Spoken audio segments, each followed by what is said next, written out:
Hello everyone, my name is जय Soni and welcome to शिक्षात्रा। आज हम देखेंगे हमने 10.2 तक के पार्ट 2 में डिस्कस कर चुका है। ओके, अब हम इसके आगे के देख रहे हैं। 10.2 मतलब 10.3 देखेंगे आज। ओके, तो जितना भी बेसिक बनता है ना 10.3 का सारा कवर करेंगे और आपको इसमें जो है बहुत लॉजिकल तरीके से बताए कि ऐसा हो रहा है, कोई भी फॉर्मूला आ रहा है तो वो क्यों आ रहा है, ताकि अंडरस्टैंडिंग अच्छे से बन जाए। यदि आप ये वीडियो देख लेते हो ना तो 10.23 का आपका हर टाइप का क्वेश्चन कवर हो जाएगा और सारे इंपॉर्टेंट क्वेश्चन है। अभी हम सारे के सारे एग्जाम्पल करेंगे और इसके बाद हम मिक्स क्वेश्चन में आपके प्रैक्टिस क्वेश्चन करेंगे, ठीक है। या फिर हमारे पास और टाइम होता है, यदि सारा कोर्स आपका कवर हो जाता है बेसिक वाला, और बेसिक तो कर ही रहे हैं हम, उसके उस टाइप के क्वेश्चन भी डिस्कस कर लेते हैं तुरंत, ठीक है, ताकि वो जो कॉन्सेप्ट हमने पढ़ा है वो आपके सीधे माइंड में हिट करे, ठीक है। तो अब देखते हैं हम आगे। अब हमने अभी तक जो भी देख लिया था, शायद लास्ट था हमारा ये सेक्शन फॉर्मूला था, ठीक है। सेक्शन फॉर्मूला से ही रिलेटेड हमने क्वेश्चन देखे थे। अब हम देखते हैं प्रोडक्ट ऑफ टू वेक्टर्स, ठीक है। तो आपने फिजिक्स में पढ़ रखा है, ये चीज़ें आपने फिजिक्स में पढ़ रखी है, हम थोड़ा सा रिवाइज कर रहे हैं यहाँ पे, ठीक है। तो देखो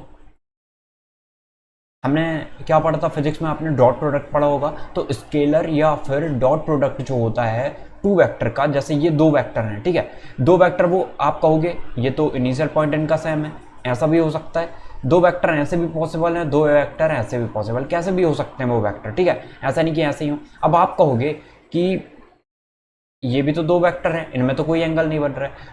कोई एंगल नहीं बन रहा है ना, इसको थोड़ा सा आगे बढ़ा दो, इसको थोड़ा सा आगे बढ़ा दो, क्या अब बन रहा है एंगल? बिल्कुल बन रहा है। तो ऐसा है ये, ठीक है। आई होप आपको क्लियर हो गया होगा। तो देखो अब हम इनका डॉट प्रोडक्ट देखते हैं कितना होता है। तो डॉट प्रोडक्ट मतलब दो वेक्टर का डॉट प्रोडक्ट निकालना है हमें। तो हम क्या लिखते हैं, vector A dot vector B equal to mod of vector A, mod of vector A and mod of vector B multiply में कॉस थीटा, ठीक है। तो ये होता है फॉर्मूला, ये आपको याद रखना है। कैसे आता है ये बताना है। चलो ठीक है, ये भी देख लेते हैं। देखो कैसे आता है वो देख लेते हैं। यदि हमने कहा कि ये आप इसमें चल रहे हो, किसमें, हम नंबर लाइन में देखते हैं, ठीक है। ये परपेंडिकुलर लाइन हो गई, सॉरी नंबर लाइन बोल रहा हूँ मैं, 1 सेकेंड 1 सेकेंड, ठीक है। देखो हम इसी में देखते हैं कि हमने एक परपेंडिकुलर लाइन ड्रॉ कर दी यहाँ पे, ये लाइन हमने परपेंडिकुलर ड्रॉ कर दी, ठीक है। अब मुझे बताओ कि यदि ये एंगल बी है, ठीक है, ये वेक्टर बी हो गया और ये वेक्टर ए हो गया, तो अब मुझे बताओ ये क्या होगा, यहाँ से यहाँ तक की पोजीशन पे ये क्या आ रहा होगा। तो आप कहोगे ये होगा कॉस थीटा, मतलब इसकी टर्म में कॉस थीटा। अब वो कैसे, वो देखते हैं। आप मुझे इतना बताओ कॉस थीटा इक्वल टू क्या होता है। कॉस थीटा इक्वल टू होता है, आप कहोगे बेस अपॉन में एच हाइपोटेनस, ठीक है। तो कॉस थीटा को हम यहीं रखते हैं और आपको पता है बी मतलब ये क्या है, मैग्नीट्यूड है। बी क्या है, मैग्नीट्यूड, मतलब एग्जैक्ट वैल्यू कितनी है, यहाँ से यहाँ तक की डिस्टेंस कितनी है, तो हम वो निकालते हैं। तो देखो कॉस थीटा कितना होता है, कॉस थीटा मतलब बी अपॉन एच। बी कितना है बताओ, बी हमें पता नहीं है तो बी को ऐसे ही रखते हैं, और एच हमें पता है कितना, वेक्टर बी है, तो वेक्टर बी को यहीं रखेंगे। तो vector B cos theta equal to क्या आ गया, बी आ गया, ठीक है। इतना समझ में आया ये कॉस थीटा कहाँ से लेते हैं हम, ठीक है। तो हल्का फुल्का क्लियर हुआ होगा आपको कि बेस इक्वल टू कितना आ गया, B vector B cos theta. अब आप कहोगे ये तो मॉड में लिया है हमने, तो ये भी तो देखो हमने इस पूरे वेक्टर को थोड़ी ना लिया है, इस पॉइंट तक लिया है। तो कॉस थीटा कैसे आता है वो देख लेते हैं हम। बाकी ये डीपली जब पढ़ोगे ना आप बेसिक वाले क्लास में, अभी हम टर्म 2 की प्रिपरेशन कर रहे हैं इसलिए ज़्यादा डीपली नहीं जा रहे हैं। बाकी जब आप बेसिक पढ़ेंगे, हम मतलब कंप्लीट कोर्स कर रहे होंगे, तब हम बहुत डीपली देखेंगे इन चीज़ों को, ठीक है। तो देखो अभी इतना याद रखो कि वेक्टर ए डॉट बी, क्योंकि अभी आपको फॉर्मूला कैसे आता है ये ध्यान नहीं रखना, ये कभी भी नहीं पूछा जाएगा। आपसे पूछा जाएगा कि आपको फॉर्मूला आता है और आपको क्वेश्चन दिया रहेगा, उसको समझना पड़ेगा क्या पूछा है क्वेश्चन ने, उसके हिसाब से वो फॉर्मूला लगाओगे और आंसर लेके आओगे, ठीक है। तो बस बहुत इजी चैप्टर है। देखते हैं vector A dot vector B equal to क्या होता है, magnitude of vector A magnitude of vector B into cos theta, ठीक है। तो अब देखो इसकी कंडीशंस हो सकती है, यदि थीटा इक्वल टू 0 हो गया, थीटा इक्वल टू 0, देखो यहाँ पे दिख रहा है ये दोनों लाइन कभी भी नहीं मिलने वाली है, तो इनके बीच में जो एंगल बनेगा वो कितना बनेगा, 0। तो ए डॉट बी, अब कॉस जीरो रख देंगे यहाँ पे, कॉस जीरो की वैल्यू कितनी होती है 1, तो हमें मैग्नीट्यूड का मल्टीप्लाई के इक्वल आ जाएगा वो, ठीक है। अब याद रखना यदि हम दो वेक्टर का क्या निकालें, डॉट प्रोडक्ट निकालें और उनके बीच का एंगल जो है 0 हो, तो हमेशा याद रखना ये कैसे आ जाता है, मैग्नीट्यूड ऑफ ए स्क्वायर, ये याद रखना आप लोग, ठीक है। देखो यहाँ पे हुआ ही है, हम क्या लिखते हैं इसे, वेक्टर ए है ये भी वेक्टर ए है, दोनों के बीच का एंगल एक ही वेक्टर है, दोनों के बीच का एंगल दिख रहे हैं कितना है, 0 है। तो अब देखो यहां पे हम लिखेंगे क्या, vector A dot vector A into cos theta. अब कॉस थीटा तो 0 हो गया, मतलब ये 1 हो गया। तो अब हम इसे क्या लिख सकते हैं, देखो mod of vector A to the whole square, ठीक है। तो ये आ जाएगा आपका आंसर। ओके, तो ये याद रखना है, जब जो भी कंडीशन अप्लाई होती है तो ऐसे होता है, ठीक है। अब देखते हैं नेक्स्ट चीज। आई होप आपको क्लियर हो गया होगा ये, ठीक है। अब डॉट प्रोडक्ट में यदि हम बात करें एंगल की तो देख लिया हमने। अब यहाँ पे देखो कई एंगल रख सकते हैं, यदि उनके बीच जो है ज़्यादा एंगल बन रहा हो, 271 है 51 है, तो ये वाला एंगल कंसिडर कर सकते हैं हम, ठीक है। तो याद रखना, ये हम आगे बताऊंगा मैं आपको कैसे एंगल की बात कर रहे हैं। तो देखो ये आई इंटू आई, जे इंटू जे, के इंटू के इक्वल टू 1। अब ये कंडीशन कहाँ से आई है पता है आपको, ठीक है। आप एनसीईआरटी पढ़ोगे तो ये 0 है, एनसीईआरटी पढ़ोगे तो आपको क्लियर हो जाएगा। यदि जो है ये म्यूचुअली परपेंडिकुलर हो, ठीक है। म्यूचुअली परपेंडिकुलर का मतलब यदि हम परपेंडिकुलर की बात करें, अभी हमने क्या देखा, पैरेलल है ये, परपेंडिकुलर होंगे तो क्या होगा, vector A dot vector B equal to mod of vector A mod of magnitude of B cos theta. Cos theta कितना हो जाएगा, कॉस 90 हो जाएगा, क्योंकि हम इसको क्या बोल रहे हैं, इसको इन दोनों के बीच का एंगल बोल रहे हैं। यदि हमें इस टाइप से बन गया कि एक जो वेक्टर ए है वो ये है और वेक्टर बी ये है, ये एक दूसरे का परपेंडिकुलर होगा, ठीक है। तो अब बताओ, तो cos 90 कितना हो जाता है, 0 हो जाता है। तो vector A dot vector B कितना आ जाएगा, 0 आ जाएगा। ये आपको याद रखना है, ठीक है। आई होप आपको क्लियर हो गया होगा। अब हम देखते हैं वो पॉइंट जो मैंने अभी अभी बताया आपको। हम बात कर रहे थे इसकी कि जो ये म्यूचुअली परपेंडिकुलर, ठीक है, म्यूचुअली परपेंडिकुलर, ठीक है। तो जब भी म्यूचुअली परपेंडिकुलर की बात आती है, या फिर आप म्यूचुअली परपेंडिकुलर देखते हो या म्यूचुअली पैरेलल बोल सकते हो आप। देखो जैसे मैंने कहा कि अब ये कॉन्सेप्ट कहाँ से आता है वो देख लो एक मिनट, कि आई इंटू आई करते हो तो हमेशा हमें क्या मिलता है, 1 मिलता है। वैसे ही जे इंटू जे में 1 मिलता है। ये क्यों मिलता है वो देख लो, क्योंकि ये तो याद रखना ही है, पर कुछ कॉन्सेप्ट ऐसे होते हैं ना जो आपको पता रहे तो ज़्यादा बेटर रहेगा। देखो आई इंटू आई इक्वल टू 1 क्यों होता है वो देखते हैं। यदि हम यहाँ पे देखें, ठीक है, 3D में इसे, तो हमें पता है यहाँ पे x रिप्रेजेंट करता है, ये y एक्सेस हो गया, ये z एक्सेस हो गया, ठीक है। ये किसे रिप्रेजेंट करता है, ये i को रिप्रेजेंट करता है, ये j को रिप्रेजेंट करता है और ये k को रिप्रेजेंट करता है, ठीक है। तो अब देखते हैं हम, अब जो इंपॉर्टेंट बात है वो देखते हैं। मुझे बताओ i और j आपस में कैसे हैं, परपेंडिकुलर हैं या नहीं है, परपेंडिकुलर हैं। तो यदि मैं कहूँ i डॉट j, निकाल के बताओ कितना होगा, तो आप कहोगे i डॉट j, हमें पता है अभी अभी हमने पढ़ा है, यदि दो वेक्टर होते हैं, ठीक है, तो दो वेक्टर होते हैं तो हमें पता है जब हम इनका डॉट प्रोडक्ट निकालते हैं तो क्या आएगा, mod of i mod of j equal to mod cos theta. अब इनके बीच कितने का एंगल बन रहा है, 90 0 होता है, मतलब आई डॉट जे निकालेंगे तो वो 0 आएगा। इंपॉर्टेंट है, ठीक है, याद रखने आपको क्यों आता है वो मैंने आपको बता दिया। वैसे ही जे के वैसे ही के आई। ओके, अब देखते हैं हम, यदि हम परपेंडिकुलर की, अब हम आई और आई के बीच में कितने का एंगल बनेगा, 0 एंगल बनेगा, ठीक है। आई खुद के साथ 0 एंगल बना रहा होगा, ऐसे बोलोगे ना, आई खुद के साथ 0 एंगल बनाएगा। तो अब ये 0 एंगल बना रहे हैं, इसका मतलब क्या, इसका मतलब ये है कि यदि हम आई डॉट आई निकालें तो हमें क्या मिलने वाला है, vector of I into vector of I cos theta. हमें पता है कॉस थीटा कितना होता है, कॉस थीटा होता है 1, कॉस थीटा 1 होता है। तो ये क्या आ जाएगा, स्क्वायर, और ये 1 आ गया तो इतना आ गया। तो ये भी क्या है, देखो वेक्टर आई है। तो जब भी अभी हमने देखा था जब वो म्यूचुअली परपेंडिकुलर होते हैं तो आई इंटू आई क्या हो जाता है, आई इंटू आई हो जाता है आई का स्क्वायर, मॉड ऑफ आई का स्क्वायर, और ये भी मॉड ऑफ आई का स्क्वायर है, ठीक है। तो अब हम बोल सकते हैं यहाँ पे कि आई इंटू आई जो है वो 1 होता है, ठीक है। तो अब देखो कैसे होता है वो बताते हैं हम। तो आपको याद रखना है कि आई इंटू आई जब हम करते हैं तो वो 1 होता है। कैसे होता है, जब देखो आप परपेंडिकुलर हो जाइए तो आई और आई, मॉड ऑफ आई और मॉड ऑफ आई, और ये क्या है, यूनिट वेक्टर हैं, यानी इनके ऊपर कैप लगता है या नहीं लगता है। अब ये यूनिट वेक्टर हैं तो आई इंटू आई इक्वल टू, यहाँ से देखो ये चीज़ रहने दो, यहाँ देखो ये 1 इंटू 1 हो जाएगा, और कॉस थीटा कितना होता है 1, तो ये कितना आ गया हमारे पास 1, मतलब आई डॉट आई कितना आता है 1 आता है। यूनिट वेक्टर के ऊपर कैप लगाते हो या नहीं, जैसे vector of unit vector of A cap लगा दिया तो यूनिट वेक्टर है। ओके, तो याद रखना है आपको। अब देखो थीटा, थीटा कैसे आता है, अभी अभी हमने देखा कि vector A dot vector B हम करते हैं तो क्या आता है, mod of magnitude of vector A and magnitude of vector B multiply cos theta. ठीक है, तो वेक्टर ए हम कॉस थीटा को यहीं रखते हैं, vector A dot vector B upon में आ जाएगा vector of A multiply vector of B equal to cos theta. Cos theta की वैल्यू यहीं रहेगी, ये दोनों अपॉन में आ गए, तो इतना आ गया आपके पास। ठीक है, याद रखना है आपको। तो कॉस थीटा, अब थीटा की वैल्यू निकालनी है हमें तो एंगल बताना होगा ना, तो थीटा इक्वल टू कितना आ जाएगा, आपको पता है कॉस इनवर्स चल जाएगा यहाँ पे, cos inverse vector A dot vector B upon में mod of vector A, sorry magnitude of vector A and magnitude of vector B, याद रखना। तो ये होता है। ठीक है, तो ये फॉर्मूला याद रखने की, डॉट जो है ना वो ऊपर आता है और मैग्नीट्यूड जो है नीचे आता है। अभी तक हम देख रहे हैं हमने क्या क्या लगाया है, हम यूनिट वेक्टर में देखा हमने मॉड, हाँ मैग्नीट्यूड हमने नीचे देखा है, तो मैग्नीट्यूड नीचे ही आएगा, ऐसे याद रखना है। तो डॉट वाले मैग्नीट्यूड नीचे आएंगे और ऊपर क्या आएगा, वेक्टर का डॉट। ठीक है, तो अब देखते हैं नेक्स्ट।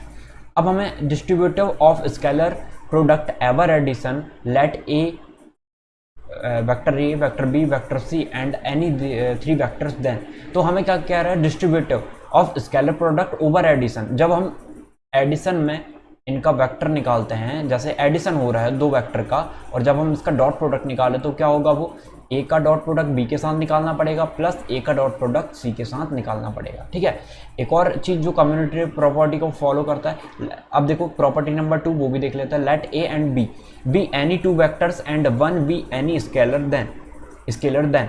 तो यदि हम इस टाइप से देखें कि यदि आप लैम्डा का वेक्टर ए के साथ मल्टीप्लाई करके फिर वेक्टर बी के साथ डॉट प्रोडक्ट निकाल लो, या तो आप क्या काम करो, लैम्डा को बाहर करके ए और बी का डॉट प्रोडक्ट निकाल लो, या फिर आप क्या काम करो जो हमने पहले किया था ना, वेक्टर ए को बाहर निकाल के लैम्डा बी वेक्टर को निकाल लो। आंसर इसमें चेंज नहीं होता है। क्यों नहीं होता है वो अभी हम क्वेश्चंस में डिस्कस करेंगे, या फिर अभी भी कर सकते हैं हम, देखो कर ही लेते हैं।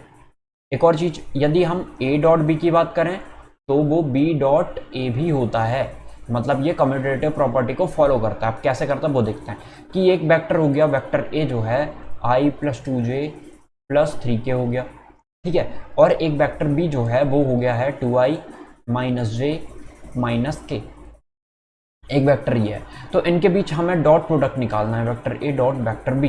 कैसे निकलेगा, हमें पता है मैग्नीट्यूड ऑफ वेक्टर ए निकाल लो, मैग्नीट्यूड ऑफ वेक्टर बी निकाल लो और इनके बीच का एंगल बता दो तो निकल जाएगा। यही देखते हैं ना हम। ठीक है, तो ये कॉस थीटा आ जाएगा यहाँ पे, तो बस निकाल लो। तो यहाँ से अब हमें ये चीज़ देगा, तो दोनों में से कोई भी चीज़ दे रहा होगा तो वो लिखना पड़ेगा हमें। तो डॉट प्रोडक्ट कैसे निकलता है, ऐसे निकलता है, याद रखना।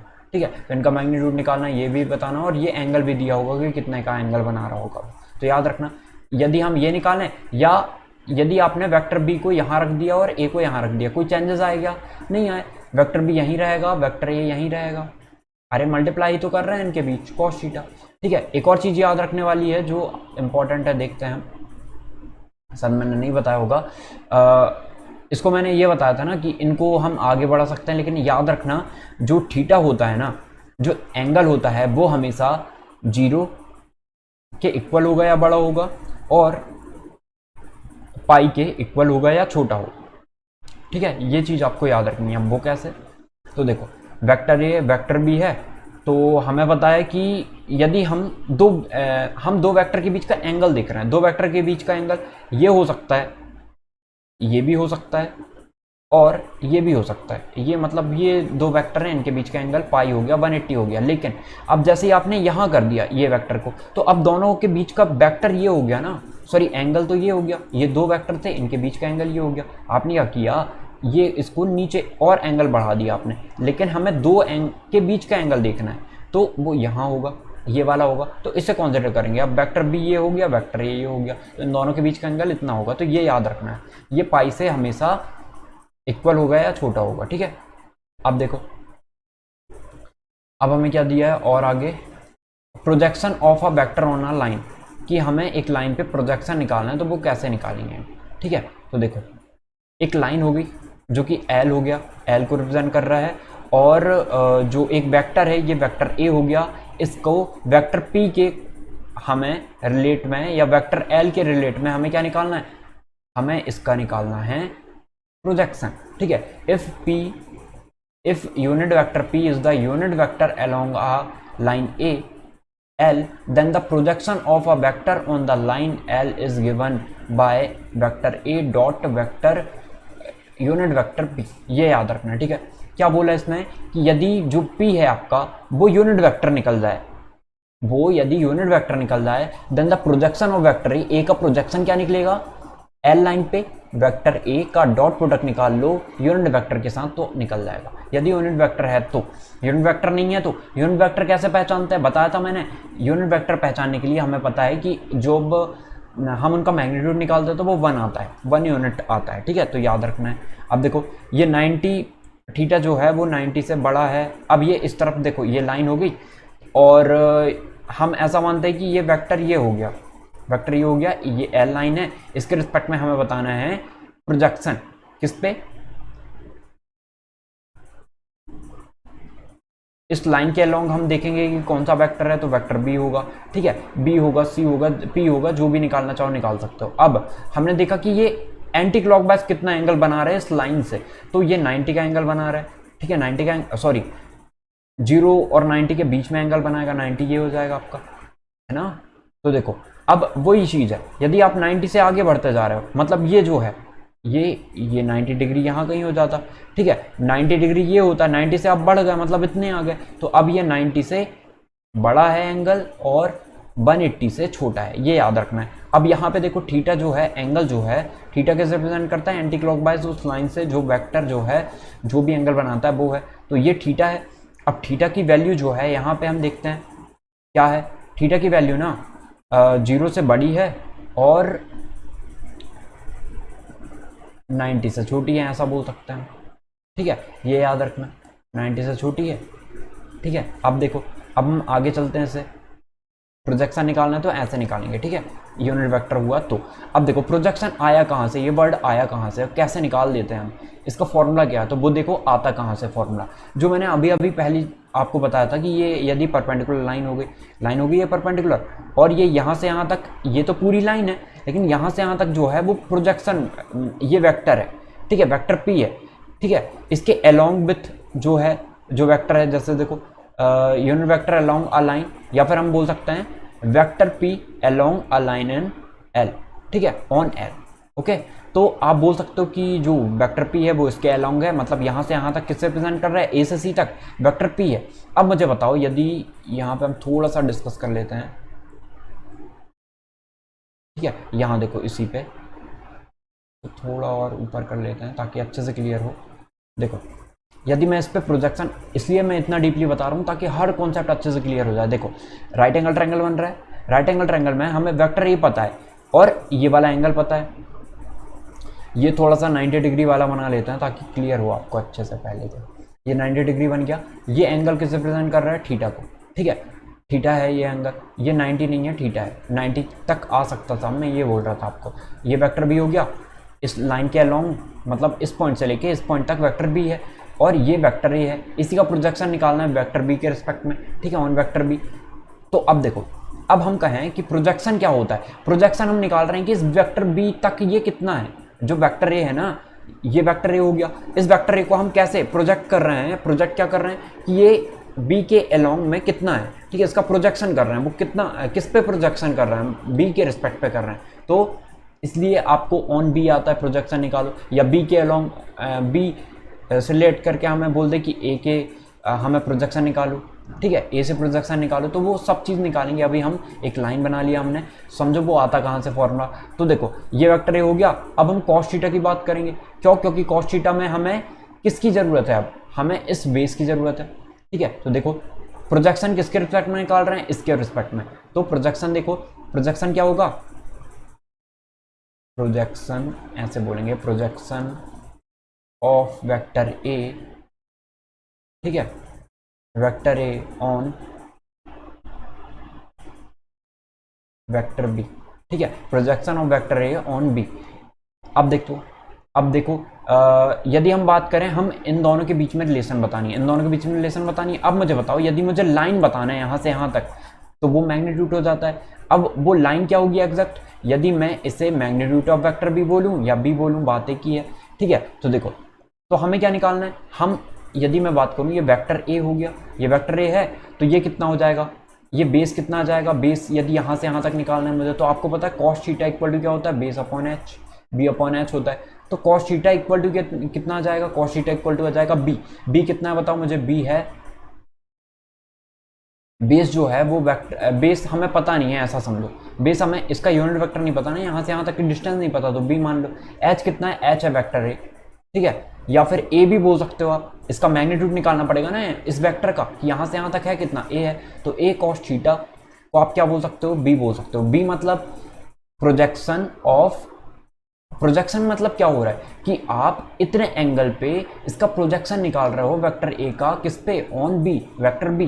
तो हम वहीं लिख रहे हैं, हमने क्या किया, प्रोजेक्शन निकालना है, इसका मैग्नीट्यूड बोले हम, चाहे हम ए बोले, बात एक ही है। वेक्टर लग गया मतलब वो वेक्टर है, वेक्टर हट गया मतलब वो हमें एक एग्जैक्ट वैल्यू दी हुई है, मैग्नीट्यूड दी है। तो कॉस थीटा इक्वल टू कैसे आया, ये बी अपॉन एच होता है ना, बी अपॉन एच होता है, वहीं से लिखा है हमने। तो बी क्या है बताओ, बी हमें पता नहीं है। ए क्या है, ए पता है ना हमें, यहाँ से यहाँ तक इसका मैग्नीट्यूड निकलेगा वेक्टर ए का, तो वेक्टर ए लिख दो, मैग्नीट्यूड ऑफ वेक्टर ए लिख दो, या ए अकेला लिख दो, बात एक ही है। तो ये ए कॉस थीटा आ गया, ठीक है, projection of B A cos theta. अब हमें पता है, देखो कॉस थीटा से रिलेट करते हैं आप।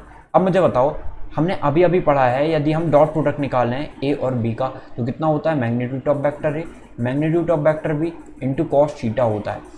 अब हमें यदि प्रोजेक्शन निकालना है किसके रिस्पेक्ट में, बी के रिस्पेक्ट में, ठीक है।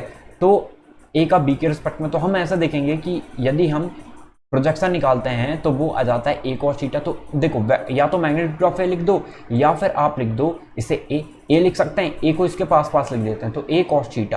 तो ये क्या है, इसे क्या बोलेंगे, projection of A on vector B, projection of A on vector B इसे बोलेंगे। यानी बी क्या है, बी हमें बता रहे हैं प्रोजेक्शन किसका, वेक्टर ए का, किस पर, वेक्टर बी पर, ठीक है। तो ये है, तो ए कॉस थीटा और वेक्टर बी है, तो वेक्टर ए कॉस थीटा निकालना है हमें। ए कॉस थीटा क्या रिप्रेजेंट कर रहा है, प्रोजेक्शन रिप्रेजेंट कर रहा है ऑन बी पर, तो vector A dot vector B यहीं रहेगा, इसके अपॉन में क्या आ जाएगा, मैग्नीट्यूड ऑफ बी, ठीक है। तो ऐसे याद रखना, ये क्या आ गया, प्रोजेक्शन आ गया किसका, वेक्टर ए का, ओके। तो ये याद रखना, प्रोजेक्शन क्या है ये बता दिया मैंने, बेस किससे रिप्रेजेंट कर रहा है, प्रोजेक्शन को, ठीक है। तो ये ऐसे आता, तो ये फॉर्मूला आपको याद रखना है, ठीक है। तो देखो, अब हमें दे देगा vector A dot vector B, हमें याद रखना है दोनों का डॉट निकालते हैं हम, और मैग्नीट्यूड ऑफ बी आ जाता है किस पर निकाल रहे हैं, जिस पर निकालेंगे उसका मैग्नीट्यूड नीचे आ जाएगा, ठीक है। मैग्नीट्यूड हमेशा नीचे आ रहा है, ये भी देख रहे हैं। अब मैंने बोल दिया कि आप एक काम करो, वेक्टर ए पे वेक्टर बी का प्रोजेक्शन निकालो। तो वेक्टर बी का प्रोजेक्शन निकाल रहे हैं, किस पर निकाल रहे हैं, वेक्टर ए पर, तो मैग्नीट्यूड ऑफ वेक्टर ए नीचे आ जाएगा। अब आप कहोगे कि vector B into vector A क्यों नहीं लिखा, हमने अभी अभी देखा है कि जो डॉट प्रोडक्ट होता है वो कम्यूटेटिव प्रॉपर्टी को फॉलो करता है, कम्यूटेटिव प्रॉपर्टी को फॉलो करता है। इसका मतलब चाहे हम ए डॉट बी लिखें या बी डॉट ए, बात एक ही है, ठीक है। आई होप आपको क्लियर हो गया होगा। अब देखो, ये देख लिया ना हमने, ये चीज देख ली है। अब देख दो, projection of a vector on other vector B is given by, तो जब हम वेक्टर ए का यूनिट वेक्टर निकला तो क्या आ जाएगा, आपको पता है यूनिट वेक्टर के साथ मल्टीप्लाई हो जाएगा। लेकिन यदि हमें projection of vector A on other vector, vector B, तो अभी देखा ना हमने, vector A dot vector B upon में मैग्नीट्यूड ऑफ बी, यही देखा या नहीं देखा, तो वही चीज तो है। देखो, वेक्टर ए का वेक्टर बी के साथ डॉट प्रोडक्ट है, तो ये लिख दिया हमने, और अपॉन में मैग्नीट्यूड ऑफ बी, या इसे ऐसे भी लिख सकते हो, या जो मैंने बताया वैसे भी लिख सकते हो, ओके। अब जिसकी प्रोजेक्शन निकालेंगे वो नीचे आ जाएगा, ओके। अब देखो, vector A equal to cos alpha, cos beta, cos gamma, शायद ये चीज़ मैंने आपको बता दी है। यदि हमें ये बता दिया इसने, ठीक है, कि जो आपका कोफिशिएंट है ना, एक्स जो है वो कॉस अल्फा है, एक्स जो है वो कॉस अल्फा है, वाई जो है वो कॉस बीटा है, और जेड जो है वो कॉस गामा है, यही बता दिया ना। तो हमें इतना पता है कि जब हम डायरेक्शन कोसाइंस देखते हैं तो उनका स्क्वायर जो है L square plus M square plus N square equal to क्या आता है, 1 आता है, यही पता है हमें, ठीक है, यही पता है। तो अब देखो 1 सेकेंड, तो अब यदि हम बात करें, ये एक्स को रिप्रेजेंट करता है, ये वाई को, ये जेड को, तो जब भी ये कंडीशन बन जाए कि हमें उनका कोफिशिएंट जो है क्या दिया हो, डायरेक्शन कोसाइन दिया हो तो रेशो भी क्या आ जाएगा, रेशो भी क्या होता है X square plus Y square plus Z square equal to 1 हो जाएगा ये भी। तो मैंने क्या बताया था फर्स्ट वीडियो में कि ये हो भी सकता है नहीं भी हो सकता है, लेकिन डायरेक्शन जो रेशो कोसाइंस हैं वो हमेशा उनका स्क्वायर का सम जो है 1 होगा। अब देखो find the angle between two vectors vector A and vector B with magnitude 1 and 2 respectively and when vector A dot vector B equal to 1।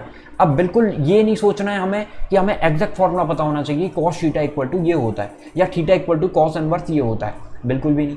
आपको इतना पता है ना, रफ में लिखो इसे, हर चीज़ याद नहीं करनी होती। देखो हमें पता है जब भी हम दो का प्रोडक्ट निकालते हैं ना, दो वेक्टर का प्रोडक्ट निकालते हैं तो magnitude of A magnitude of B cos theta निकलता है। हमें क्या निकालना है, एंगल निकालना है, मतलब थीटा को यहीं रखेंगे हम, और कॉस इनवर्स ये डायरेक्ट लिख रहा हूँ मैं, ठीक है। सबसे पहले तो ये इसके अपॉन में आएगा vector A dot vector B के अपॉन में, दोनों मैग्नीट्यूड आ जाएंगे।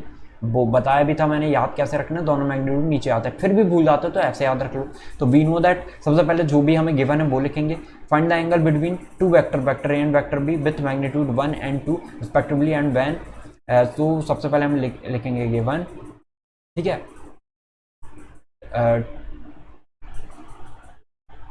हमें क्या दिया है, एक वेक्टर ए दिया है जिसका मैग्नीट्यूड कितना है 1 है, और वेक्टर बी का मैग्नीट्यूड कितना है 2 है, बस जो गिवन है हमने वो लिख दिया। और हमें क्या गिवन है कि वेक्टर ए का डॉट प्रोडक्ट जो है वेक्टर बी के साथ कितना है 1 है। अब सीधे फॉर्मूला पे वैल्यू रख देते हैं। थीटा इक्वल टू क्या होता है, कॉस इनवर्स होता है, ऊपर डॉट प्रोडक्ट आता है, नीचे उनका जो है मैग्नीट्यूड का प्रोडक्ट आता है, मैग्नीट्यूड का प्रोडक्ट आता है, मैग्नीट्यूड का मल्टीप्लाई करते हैं। Cos inverse A dot B कितना है, ए डॉट बी जी 1 है। अभी फॉर्मूला देखा, सबसे पहले तो यहाँ लिखेंगे we know that the angle between two vectors, ठीक है, the angle between two vectors A and B equal to theta equal to cos inverse, या फिर एंगल बिटवीन टू वेक्टर्स लिखना theta equal to cos inverse vector A dot vector B upon में magnitude of vector A dot magnitude of vector B, यही होता है। तो अब देखो, तो थीटा इक्वल टू कितना आ जाएगा, कॉस इनवर्स का कॉस इनवर्स लिखते हैं हम यहाँ पे, और vector A dot vector B कितना आ गया है 1 आ गया है, अपॉन वेक्टर ए का मैग्नीट्यूड 1 है, वेक्टर बी का मैग्नीट्यूड 2 है, थीटा कॉस इनवर्स की वैल्यू कितनी आ गई 1/2, 2 का मल्टीप्लाई 1 में करेंगे 2 आ जाएगा, तो कॉस इनवर्स इतनी आ गई। ओके, अब देखते हैं, तो थीटा की वैल्यू इतनी है। अब देखो कॉस इनवर्स, क्या मैं इसे कॉस किसकी वैल्यू 1/2 होती है, हमें पता है कॉस π/3 की वैल्यू होती है ना, π/3 या फिर 60 एंगल बोल सकते हो आप। पाई की वैल्यू कितनी होती है 180 अपॉन में 3, मतलब 60 आ जाता है, ठीक है। तो π/3 लिख देना यहाँ पे, तो π/3 या 60 भी लिख सकते हो, कोई दिक्कत नहीं है, पर पाई में लिखना ज़्यादा बेटर रहेगा। तो इसे क्या लिख सकते हैं हम, cos π/3, cos π/3 क्यों लिख दिए, क्योंकि 1/2 किसकी वैल्यू है, cos π/3 की है। तो cos से cos इनवर्स कैंसिल आउट हो जाएंगे, π/3 आपका आंसर हो जाएगा। थीटा कितना आ गया, इतना आ गया, बस ये आंसर हो गया, इजी है। अब नेक्स्ट क्वेश्चन देखते हैं। Find angle theta between the vectors vector A and vector B. इसके बीच में हमें क्या निकालना है, इसके बीच में हमें एंगल निकालना है, थीटा निकालना है कितना है। तो वहीं सबसे पहले थीटा लिख दो इक्वल टू कॉस इनवर्स, यहाँ कॉस इनवर्स लिख देना, इन दोनों का product vector A dot vector B का प्रोडक्ट निकाल लो, और अपॉन में magnitude of vector A and magnitude of vector B, ये निकाल लेना, आंसर आ जाएगा, ठीक है। या फिर क्या इसे, तो देखो यदि हम इसकी वैल्यू निकालें ना थीटा की टर्म में, 1 सेकेंड, थीटा की टर्म में हमें क्या निकालना है, एंगल निकालना है, मतलब थीटा निकालना है। तो आप ऐसे नहीं लिख के ऐसे भी लिख सकते हो, कॉस थीटा लिख दिया, और हमें ये तो पता है ना, या फिर ये भी नहीं पता तो सीधे फॉर्मूला लिख दो, उससे निकाल लो कॉस थीटा, ठीक है। रफ में कर सकते हो, यहाँ करना है, यहाँ भी कर सकते हो, magnitude of A and magnitude of B. क्या हमने ये पढ़ा है कि ए और बी का डॉट प्रोडक्ट कैसे निकालते हैं, पता है। देखो यहाँ पे लिखेंगे आई प्लस जे माइनस के, ओके, एंड वेक्टर बी कितना है आई माइनस जे प्लस के। जब भी डॉट प्रोडक्ट निकालते तो आई जे और के कोफिशिएंट का मल्टीप्लाई हो जाता है।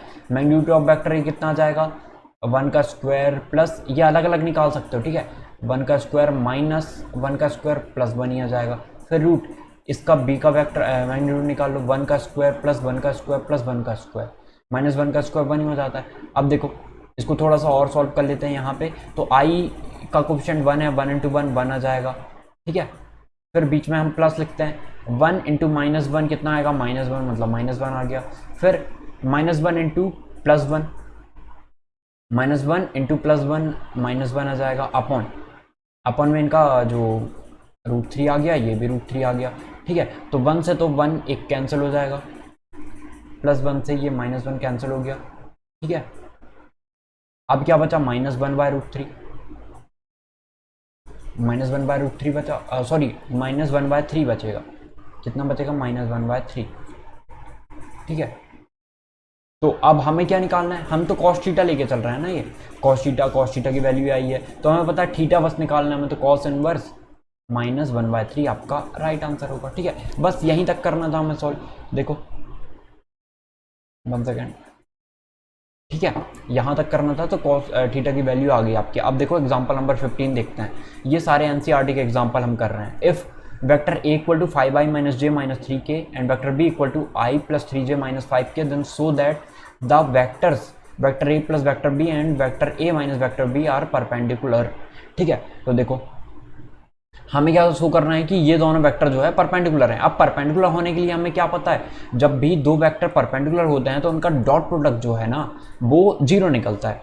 डॉट प्रोडक्ट जो है वो 0 निकलता है, निकाल के देख लेते हैं। तो we know that when two vectors are perpendicular, so the dot product of vector a and vector b equal to 0. Okay, या मस्ट भी 0 है, शुड भी 0, अब जो लिखना चाहो लिख सकते हो। अब तो वेक्टर ही कितना है, 5i है -j -3k। लिखना कैसे एग्जाम है वो भी बताता चल रहा हूँ मैं आपको। वेक्टर बी कितना है, i प्लस 3j -5k। ठीक है, इक्वल टू 0 आना चाहिए। अब हम क्या करते हैं, 5 का मल्टीप्लाई 1 के साथ, प्लस -1 का मल्टीप्लाई 3 के साथ, प्लस -3 का मल्टीप्लाई -5 के साथ, इक्वल टू 0 आना चाहिए। देखते हैं, 5 इंटू 1 5 आ गया, 3 इंटू 1 माइनस का 3 आ गया, 5 इंटू 3 8 प्लस का 8 आ गया।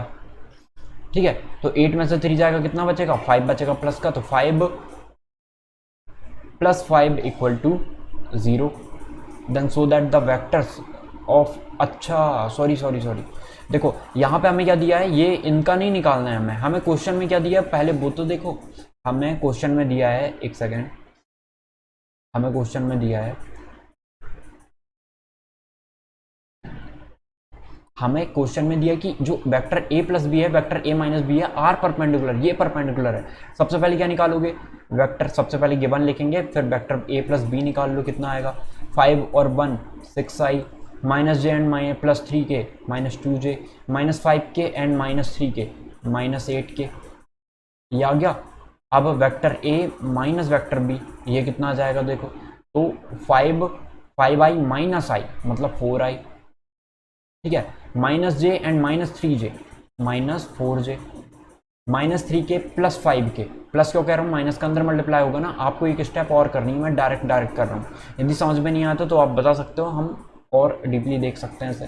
तो ये चीज़ तो आती होगी ना आपसे, टाइम बचे इसलिए हम ऐसा कर रहे हैं। तो देखो -3k, लेकिन इसमें गलती होने के चांसेस होते हैं, इसलिए आपको शुरुआत से ही आप एग्जाम में तो ऐसे लिख ही नहीं सकते, नंबर कम होंगे, आपको प्रॉपर तरीके से लिखना है इसे।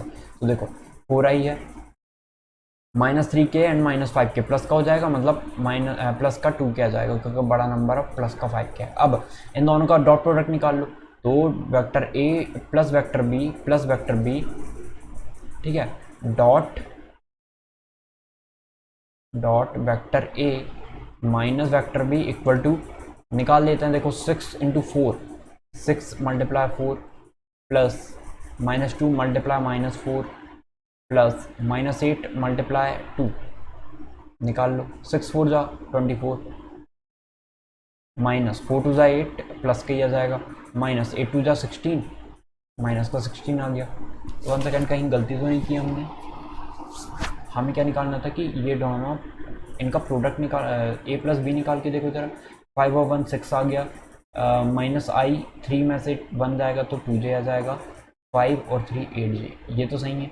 इसको निकाल लेते हैं, देखो 5i -j -3k ऐसे लिखोगे, और इसे माइनस में ब्रैकेट में लिखोगे, तो -i का मल्टीप्लाई -3j और प्लस का 5k हो जाएगा। ठीक है, तो 5i और i 4i आ गया, -j और -3j 4j -3k plus 5k plus 2k, ये तो सही है।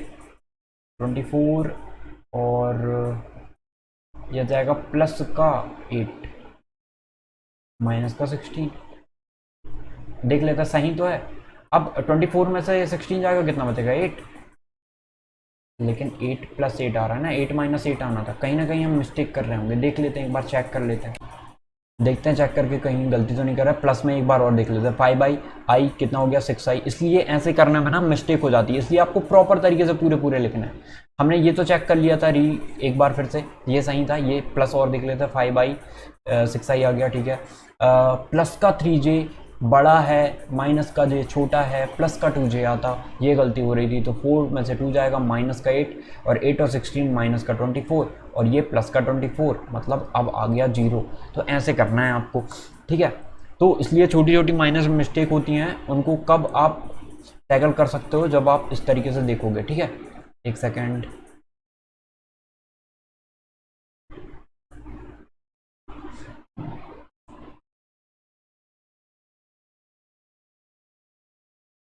अब देखो ये देख लिया हमने। अब हम आगे देखते हैं, find the projection of the vector A 2i + 3j + 2k on the vector B i + 2j + k। हमें क्या निकालना है, find the projection of vector A on the vector B के प्रोजेक्शन निकालना है वेक्टर बी के रिस्पेक्ट में। तो देखो हम क्या देखा था, हमें पता है जिसके रिस्पेक्ट में निकालते हैं ऑन द वेक्टर बी, तो वेक्टर बी का मैग्नीट्यूड नीचे आ जाएगा और ऊपर आ रहेगा vector A dot vector B. ये क्या निकल गया, find the projection of vector A, projection of vector A on the vector B, ठीक है। बस सॉल्व कर दिया हमने। तो ए डॉट बी कैसे निकालेंगे, 2 × i 2 आ जाएगा, 3 × 2 6 आ गया है, 2 × 1 2 आ गया है, अपन में वेक्टर बी का मैग्नीट्यूड 1 का स्क्वायर 1 + 2 का स्क्वायर 4 + 1 का स्क्वायर 1, तो 6 × 8 और 2 10, और 4 और 1 5 और 1 6 √6, तो 10 √6 ये आपका आंसर होगा, ठीक है। सिंपल है, ऐसे करना है हमें। अब हम नेक्स्ट क्वेश्चन देखते हैं। तो नेक्स्ट क्वेश्चन है, एक सेकंड, नेक्स्ट पेज नहीं ओपन हो रहा है, हाँ ये है, एक सेकंड। यहाँ पे ना जब भी रूट में अपॉन में रूट आ जाता है तो हम ऐसे नहीं करते हैं इसे, ठीक है।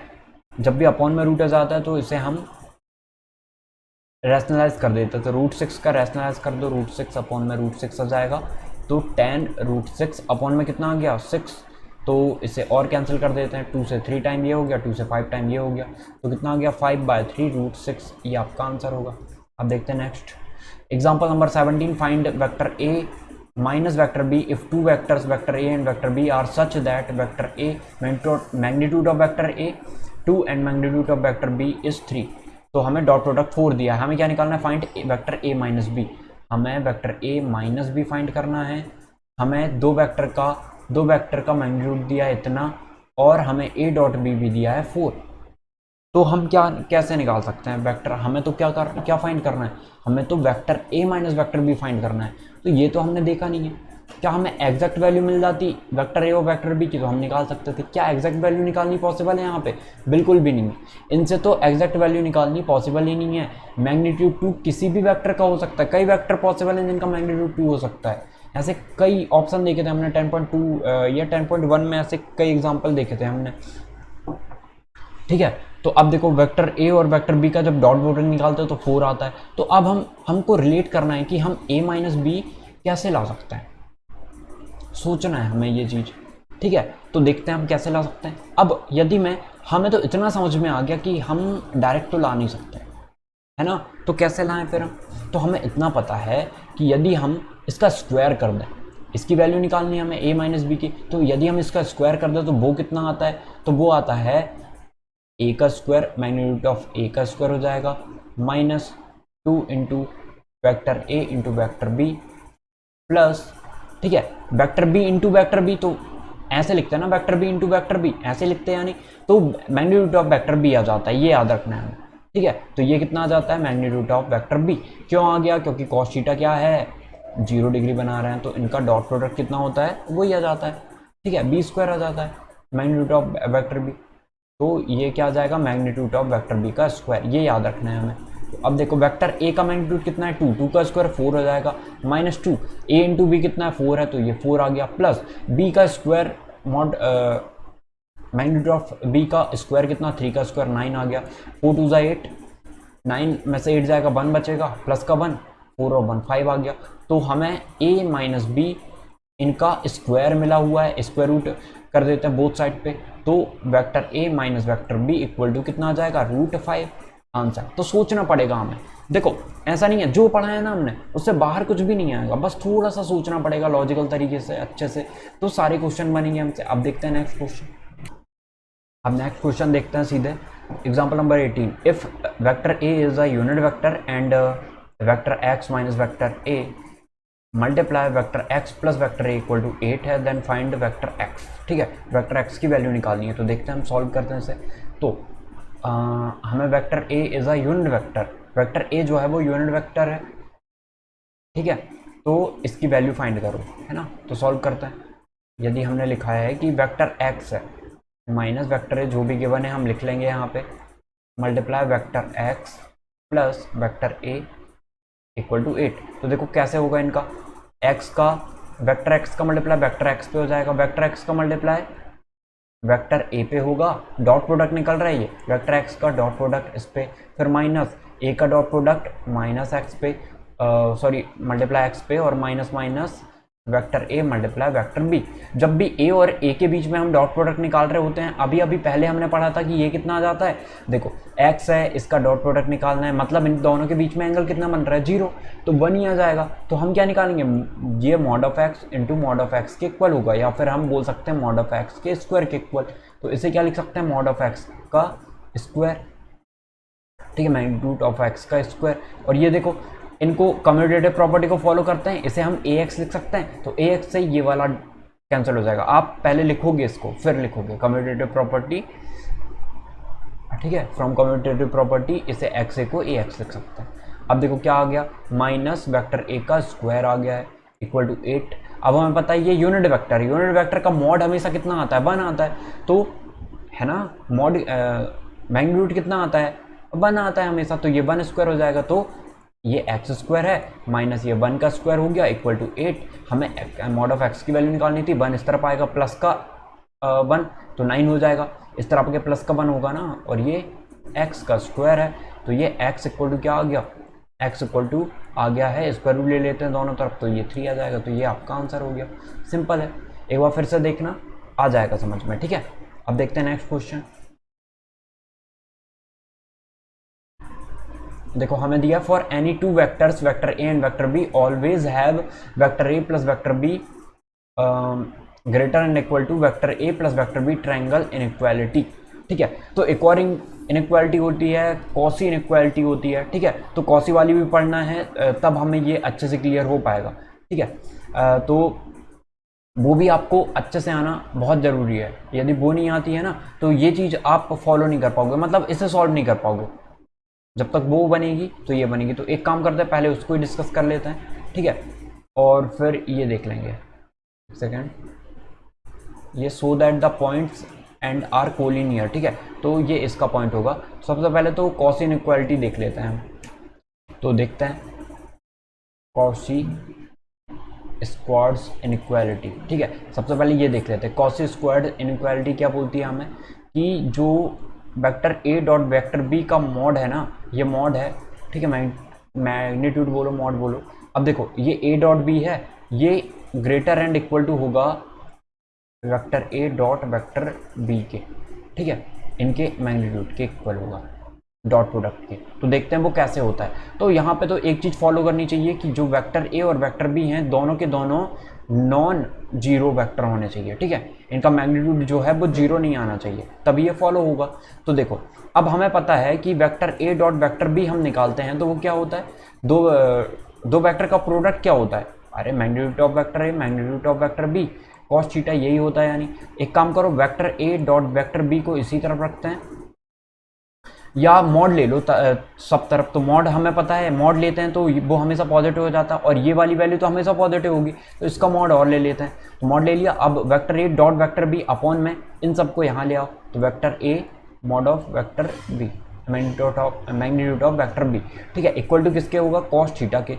अब हमें पता है जो कॉस की वैल्यू होती है ना वो 1 से या तो छोटी होती है, ठीक है, 1 के बड़ी नहीं हो सकती, 1 से बड़ी नहीं हो सकती, आपको पता है कॉस थीटा की वैल्यू। तो हम ऐसा बोल सकते हैं कि जो कॉस थीटा है ना मॉड में लिखा है, इसका मतलब जो इसकी वैल्यू कॉस थीटा की जो वैल्यू है is greater and equal to 1, या तो 1 से छोटी होगी या 1 के इक्वल होगी, ठीक है, ऐसा बोल सकते हैं हम। तो हम कॉस थीटा को ये लिख सकते हैं, इसका मतलब वेक्टर ए, और ये मॉड ले लिया था हमने, ये मॉड लिया है ना इनका, तो vector A dot vector B ऐसे भी लिखेंगे हम, mod of vector A and vector B greater and equal to vector A का मॉड एंड वेक्टर बी का मॉड, ठीक है, magnitude of vector A and vector B. Okay, तो ये होता है, क्यों होता है वो मैंने आपको बता दिया। अब हम ये डिस्कस करते हैं, ठीक है, आई होप आपने ये लिख लिया होगा एक बार, ये आपके एनसीईआरटी में भी मिल जाएगा, ठीक है। अब हम ये देखते हैं, for any two vectors vector A and vector B we always have mod of vector a plus vector b belongs and greater less than and equal to vector a plus vector b triangle inequality, ठीक है। इसे हम क्या कहते हैं, triangle inequality बोलते हैं। अब वो कैसे है वो देख लो। तो देखो ट्रायंगल बना के भी हम समझ सकते हैं। सबसे पहले तो ऐसा समझो, यदि हमें vector a plus vector b दिया हुआ है, ठीक है, यही दिया हुआ है, यदि मैंने इसका स्क्वायर लगा दिया, यहाँ पे स्क्वायर लिख दिया, इसका मतलब ये क्या होगा, हमें पता है कि जब भी हम, ये तो नॉन जीरो हैं, वो तो पता है आपको, वेक्टर बी नॉन जीरो होंगे। तो अब देखो, हमने ये देखा था कि यदि दोनों वेक्टर सेम हो जाए, vector A dot vector B हो जाए, तो हम इसे क्या लिख सकते हैं, मॉड ऑफ वेक्टर ए का स्क्वायर लिख सकते हैं या नहीं लिख सकते, ठीक है। तो हम वहीं लिखेंगे, यहाँ पे देखो, यदि ए डॉट बी की बात करें, ए प्लस बी की सिर्फ बात करें, है ना, यहाँ तो a प्लस बी हो रहा है, हम इसकी बात कर रहे थे, डॉट प्रोडक्ट की बात कर रहे थे। तो अब देखो, vector a plus vector b है, ठीक है, यदि मैंने यहाँ पे दोनों वो ही ले लिया, मतलब vector a plus vector b है ऑलरेडी, ठीक है, तो हम इसे क्या लिख सकते हैं, देखो, यदि हमें इसे मॉड ऑफ का स्क्वायर बनाना है, हम इसका स्क्वायर लिखें, तो इसे क्या लिख सकते हैं हम, इस वाली प्रॉपर्टी से vector a dot vector a लिखना पड़ेगा हमें। तो वेक्टर a प्लस बी, है ना, मॉड नहीं आएगा यहाँ पे, याद रखना, क्योंकि यहाँ पे मॉड नहीं होता है। तो vector A plus vector B multiply vector A plus vector B, क्यों लिख सकते हैं, यहाँ से लिख सकते हैं, हमें पता है दो जो वेक्टर है उनके डॉट प्रोडक्ट कितना होता है, वेक्टर ए इंटू वेक्टर ए कॉस थीटा एक ही वेक्टर का निकाल रहे हैं तो जीरो हो जाएगा, मतलब वेक्टर मैग्नीट्यूड ऑफ ए, तो दोनों का स्क्वायर कर देना, दोनों का मल्टीप्लाई करना, मैग्नीट्यूड ऑफ ए का स्क्वायर आ जाएगा, ठीक है। तो वही है, यदि मैग्नीट्यूड ऑफ का स्क्वायर लिख रहे हैं vector A plus vector B को, तो ऐसे लिख सकते हैं, इसे ऐसे लिखा जा सकता है, तो बिल्कुल हम लिख सकते हैं, तो लिख दिया हमने स्क्वायर। तो देखो यहाँ पे मुझे बताओ, vector A and vector A है, तो वहीं डॉट प्रोडक्ट निकाल लो, वेक्टर ए का डॉट प्रोडक्ट वेक्टर ए के साथ प्लस वेक्टर बी का डॉट प्रोडक्ट वेक्टर ए के साथ, फिर प्लस ए का वेक्टर ए का डॉट प्रोडक्ट वेक्टर बी के साथ, फिर वेक्टर बी का डॉट प्रोडक्ट वेक्टर बी के साथ। ये मैंने थोड़ा सा कॉम्प्लिकेटेड बना दिया आपके लिए, ए का मल्टीप्लाई इस पूरे में करना, फिर बी का मल्टीप्लाई इस पूरे में करना। मैंने क्या किया, ए का मल्टीप्लाई इसमें कर दिया, फिर ए का मल्टीप्लाई इसमें कर दिया, मतलब हम ऐसे कर रहे हैं, ठीक है। वेक्टर ए का मल्टीप्लाई ए पे करोगे कितना आ जाएगा, इतना, वेक्टर बी का मल्टीप्लाई इसमें कर दिया हमने, फिर वेक्टर ए का मल्टीप्लाई मैंने इसमें कर दिया, फिर इसमें कर दिया। तो आई थिंक आपको समझ में आ रहा होगा हम कैसे किया। हाँ, हम ऐसा समझो कि इस वेक्टर का ए का इस पूरे में मल्टीप्लाई कर दिया, फिर बी का पूरे में मल्टीप्लाई किया, ऐसा समझो, ए इंटू ए आ गया, ए इंटू बी आ गया, ठीक है। तो जैसे समझना चाहो समझ सकते हो। अब देखो, क्योंकि ये कम्यूटेटिव प्रॉपर्टी को फॉलो करता है, या फिर ए का मल्टीप्लाई पूरे में करना फिर बी का करना, तो आ जाएगा आपको समझ में। अब देखो, ए डॉट ए है, क्या लिख सकते हैं यहाँ से, ये प्रॉपर्टी से इसको मॉड ऑफ ए का स्क्वायर लिख सकते हैं, प्लस वेक्टर बी ये है वेक्टर ए बी है, दोनों कम्यूटेटिव प्रॉपर्टी को फॉलो करते हैं, तो ये हम 2 vector B into vector A लिख सकते हैं, यानी बिल्कुल लिख सकते हैं, या ए पहले लिख देना फिर बी लिख देना, ठीक है, ये भी कर सकते हो, plus mod of vector B का स्क्वायर आ गया, ठीक है। आई होप आपको क्लियर हो गया होगा। तो ये वेक्टर ए है प्लस वेक्टर बी का होल स्क्वायर है, ठीक है। अब देखो, ये वेक्टर बी ए है प्लस वेक्टर बी हो गया, ये होल स्क्वायर हो गया। अब मुझे इतना बताओ कि दो प्रोडक्ट हैं, दो डॉट प्रोडक्ट हैं, इनकी जो वैल्यू है क्या वो हमेशा प्लस में ही आती है ना, प्लस में आती है। तो यदि मैंने इनको ऐसे लिख दिया, देखो, तो अभी अभी मैंने आपसे क्वेश्चन पूछा कि क्या ये दोनों पॉजिटिव में आते हैं हमेशा, तो आप बिल्कुल भी नहीं। देखो, यदि कॉस थीटा जो है 90 के ऊपर बन गया तो माइनस में आएगी वैल्यू हमारी, तो माइनस में भी आ सकते हैं ना। तो अब मुझे बताओ कि ये जो वैल्यू है vector A dot vector B, ये वैल्यू माइनस में भी आ सकती है, या फिर ऐसा समझो, यदि मैंने लिखा 2i + 3j - k, ऐसे लिख दिया, और यहाँ पे लिख दिया मैंने 5i, ठीक है, प्लस j माइनस 15 के, ऐसे लिख दिया मैंने। तो देखो, तो जब इनका डॉट प्रोडक्ट निकालोगे तो इनके कोफिशिएंट का मल्टीप्लाई हो जाता है, ये 10 आ जाएगा प्लस ये 3 आ जाएगा माइनस 15 आ जाएगा, सॉरी ये प्लस का है और ये माइनस का, तो ये आ गया 10 और 3 कितने हुए 13 माइनस 15, कितना आंसर आ गया मुझे बताओ, माइनस में आया, तो इसकी वैल्यू माइनस में भी पॉसिबल है। तो क्या हम ऐसा लिख सकते हैं, देखो हमें यदि इसकी वैल्यू प्लस में लानी है तो इसमें हमने मॉड लगा दिया, तो 2 तो मॉड में रहेगा नहीं, 2 तो पॉजिटिव है, तो मॉड किस में लग जाएगा, सिर्फ इसमें, इनसे मॉड हट जाएगा, ठीक है। आई होप आपको क्लियर हो रहा होगा, या फिर मैं अच्छे से लिख देता हूँ इनको। और देखो हम लिखते हैं इसे, क्या मैं ऐसे लिख सकता हूँ 2 vector of A dot vector of B का मॉड, मॉड लिख दिया, इसका मतलब क्या हो गया, मॉड लिख दिया, इसका मतलब ये माइनस में भी आ सकता था, माइनस में आता तो वैल्यू छोटी आती, लेकिन जैसे ही मैंने मॉड लगाया तो इसकी वैल्यू या तो इक्वल में होगी या ये पॉजिटिव हो गया, तो जितना ये आ रहा है उतना ही आ रहा होगा, लेकिन यदि ये नेगेटिव हो गया तो मैंने मॉड लगा दिया तो ये पॉजिटिव बन गया, और यदि ये पॉजिटिव बन गया, जैसे अभी क्या आ रहा था आंसर -2 आ रहा था, -2 आ गया तो क्या होगा, मॉड लगाने से ये प्लस का 2 बन गया, यदि हम वैसे देखते माइनस का 2 ही रख देते तो इसकी वैल्यू कितनी आ जाती, माइनस का 4 आ जाती, आती या नहीं, लेकिन यहाँ मॉड हटाने से मॉड लगा देंगे तो ये 2 आ जाएगा, और 2 × 2 कितना हो जाएगा, प्लस का 4, यदि माइनस का करोगे तो ये वैल्यू घट जाएगी, प्लस का करोगे, मॉड लगा दिया तो प्लस का हो गया, मतलब वैल्यू बढ़ गई, पहले कम आती अब बढ़ गई वैल्यू, इसका मतलब ये वैल्यू या तो ग्रेटर होगी या फिर इक्वल होगी। नेक्स्ट स्टेप में लिखोगे ये पूरा करके, फिर हम ऐसे लिख सकते हैं कि x जो है, x की वैल्यू जो है वो हमेशा इक्वल टू और ग्रेटर देन होती है, लेस देन होती है मॉड ऑफ x के। ये वैल्यू यदि x की वैल्यू -2 होगी तो कौन बड़ा हो जाएगा, मॉड ऑफ x बड़ा हो जाएगा ना। तो आई होप आपको क्लियर हो गया होगा, या फिर एक बार और देखना अच्छे से क्लियर नहीं हुआ होगा। तो देखो अब तो ये मॉड ऑफ, हम बोल सकते हैं कि इसकी जो वैल्यू है वो कितनी होगी, इसकी वैल्यू जो है वो आपके वेक्टर a, ठीक है, इसे हम क्या लिख सकते हैं, a का square plus 2ab plus b का स्क्वायर, ऐसे लिख सकते हैं। तो इसे ऐसे लिख दो आप, वेक्टर a को अलग कर दिया, वेक्टर b का मॉड को अलग कर दिया, प्लस वेक्टर b का स्क्वायर हो गया। तो देखो इसे क्या लिख सकते हैं हम ऐसा लिख सकते हैं क्या, वेक्टर a का a plus mod of vector b का होल स्क्वायर, लिख सकते हैं या नहीं लिख सकते, बिल्कुल लिख सकते हैं, ठीक है। अब दोनों तरफ स्क्वायर रूट ले लो तो ये a प्लस बी आ जाएगा, vector a plus vector b magnitude में रहेगा ये, and greater and equal to magnitude of A plus magnitude of B. तो हमने ये प्रॉपर्टी सॉल्व कर दी ट्रायंगल इनइक्वालिटी। एक बार और देखना, समझ में नहीं आया हो तो फिर क्लियर हो जाएगा। तो देखो, if the equality holds in triangle inequality in the above example 20 example देखा क्या हमने, हाँ ये एग्जांपल देखा है ट्रायंगल इनइक्वालिटी का।